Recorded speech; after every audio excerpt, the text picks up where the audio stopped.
how do you deal with price competitiveness? And then what is the importance of copywriters now and the current market demand for them? All right. Very good questions. I'm dealing with the first ones like now, because since I was starting out, I didn't know how to price my work, so I was like, I have no clue what I'm doing, and only now I'm thinking about like, I need to be realistic about this. So now I'm upping my prices. And so now that's like only now I'm actually feeling it in my skin, like the price competitiveness. What I'm trying to do is first off, like when I send the quotes, I try to be like super detailed about it, like simple but detailed, like so that they can so that leads can look at them and be like, all right, like feel that assurance of this lady has it figured out, even if I don't. So that's the first thing. The second thing that I try to that I do is like, if there are any questions, I'm open to like hop on a call or even like just answer their emails, and like as many questions as they have. I'm happy to talk about it. I don't want them to feel that I'm trying to hide something, and I want to keep that like conversation going, because the more they talk to you, the more they're gonna see how you work, how you think, and once they actually make the decision, they're gonna be sure about it, And I much rather be working with someone who has absolutely like, yeah, this is the person, than to work with someone who has some doubts, and and isn't trusting you completely. So that's the second thing that I'm doing regarding the price thing. And then it's like being a human, just be human. A lot of people seem to forget that one, and try to be like super robotic about it, like try to be super professional. I'm sure, and I think that a lot of times, like at the end of the day, like when they have several, for example, like when they have several copywriters, they're gonna remember the one, and they are like, all copywriters are kind of like the same or offer the same services, even though like that's pretty impossible. But it's the same kind of thing. If they are thinking about one or the other, they're going to remember the person that they connected with the most. They're not going to go for the cheaper one, or they're not going to go for that one. They're going to go for the one that they have connected, that they think, okay, they're going to get the job done, and they're going to get this fixed.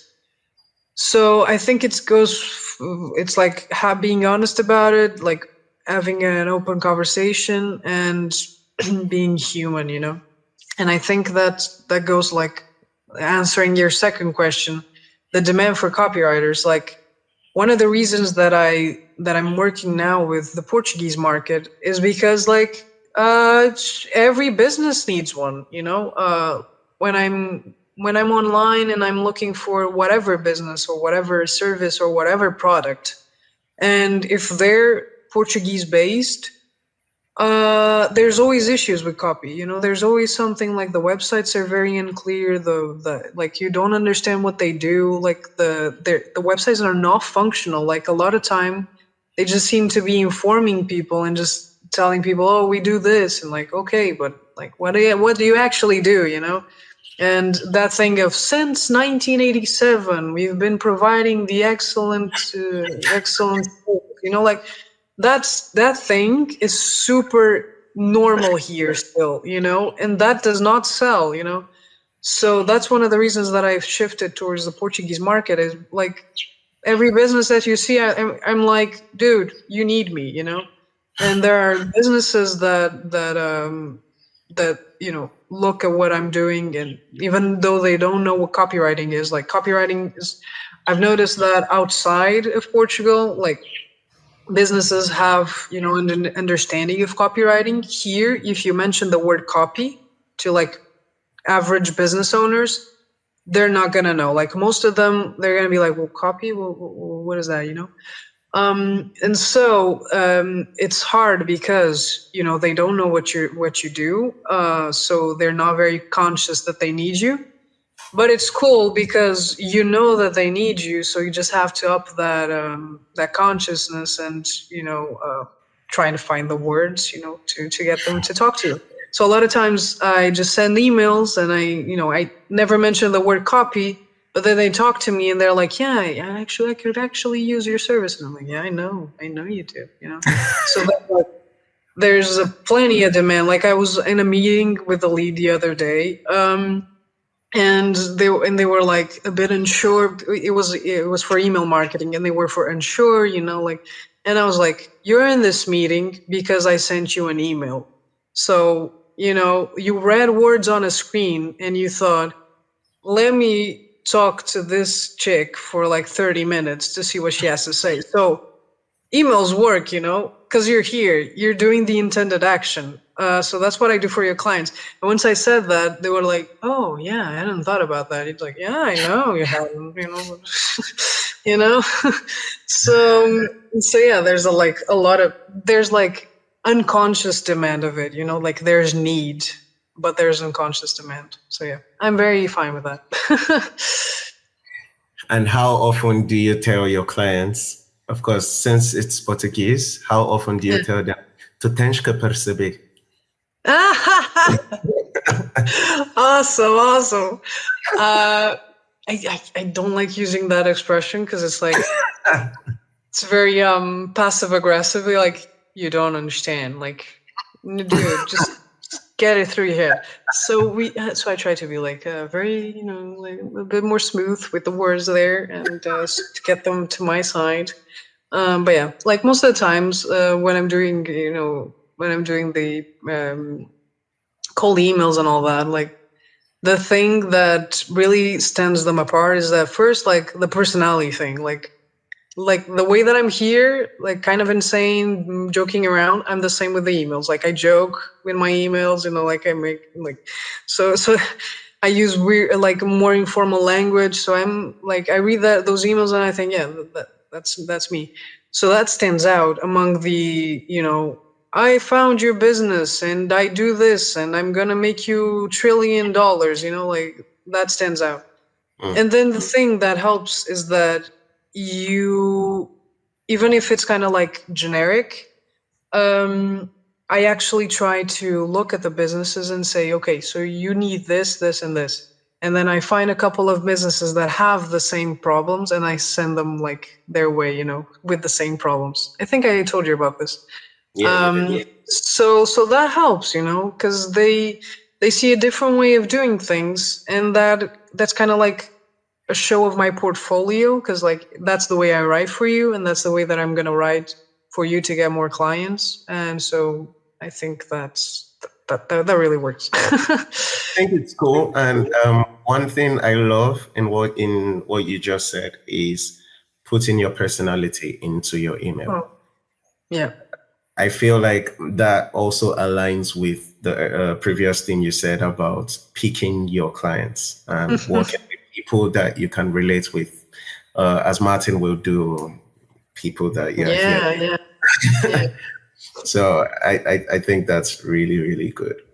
And the last question is the advent of AI a positive or negative for copywriting? Oh, yeah, that one, everyone's talking about that. Even my dad is like, my dad was kind of like, not very technology, Yeah. not a lot of knowledge there. Even he, like the other day, was like, "Oh, Rita, like, but are you not afraid? Because like with AI and all that." It was like he was very concerned about it, poor guy. Uh, and I'm gonna tell you like what I told him, and it's like AI is a tool, and this is very cliche, but that's the truth. It's like AI is a tool, and we didn't ditch, like, I don't know, we didn't ditch people just because we had machines now.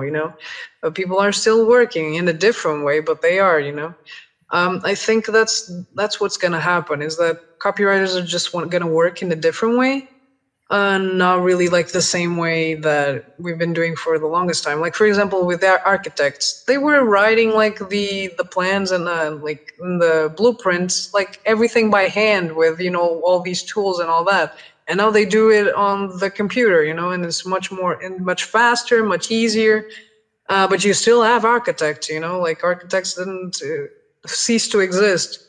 So I think it's going to be the same. I'm more concerned. So I think it's going to be a positive because, it's going to speed up the process. Because, for example, like with ChatGPT now, what you can do is like you have several projects. And what I do is that I have like already each project set up for, like each kind of client in their tone of voice, like their communication style, like the target audience. So the ChatGPT already knows, like within that project, that's how you're gonna talk to me, So that helps speeds things up whenever I'm trying to talk to him, to him or her, sure, we don't know. They already know they already have information on the client, so it's much easier. The thing that scares me though is that I think there's gonna be like that idea of you have to do more, because now you can do less. Now you can do more with less, right? Because it speeds things up. But I'm kind of afraid of the thing of, instead of enjoying, the potential freedom, that we have with AI, people are just gonna go from, but the line needs to go up, like the economy needs to go, and it's like, dude, can we not enjoy like comfort, please? Do we have to go to have the line always going up?